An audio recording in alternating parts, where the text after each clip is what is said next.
Man United need to sign at least one central defender this summer, and one of their targets could be available this month.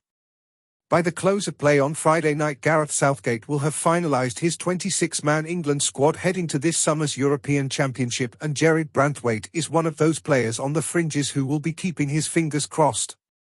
By the close of play on Friday night, Gareth Southgate will have finalised his 26-man England squad heading to this summer's European Championship, and Jarrad Branthwaite is one of those players on the fringes who will be keeping his fingers crossed.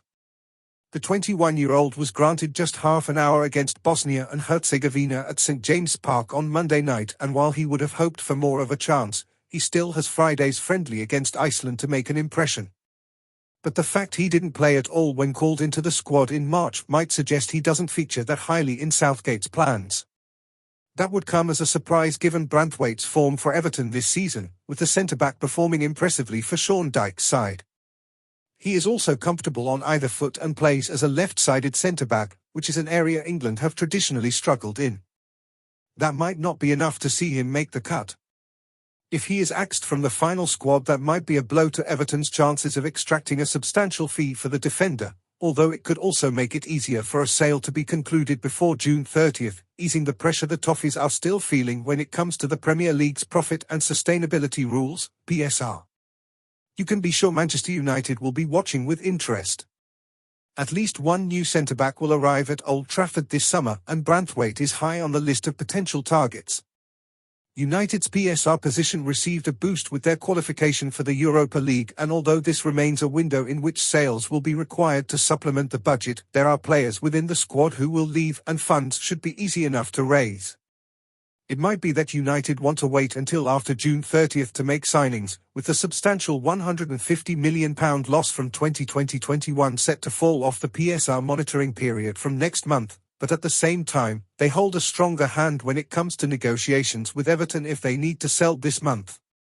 They have already been hit with 2 points deductions for breaching PSR, and with the takeover by 777 partners continuing to hit stumbling blocks, they might have to raise further funds to avoid the possibility of further sanctions. Branthwaite is probably the most sellable asset in Dyche's squad. Everton have attempted to put a price tag of £70 million to £80 million on the centre-back, but that position could be weakened if he doesn't make England's Euro 2024 squad.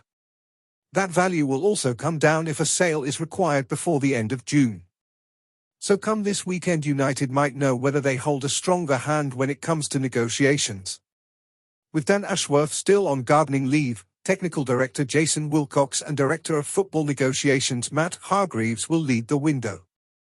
From next month, July 13th, Omar Barada will be in position to sign the cheques. United still need clarity on the manager's situation. Finalising the end-of-season review is the key for Ineos at the moment, and that includes making a call on the future of eriktenhag. Any potential signing is going to want to know who they will be playing under next season.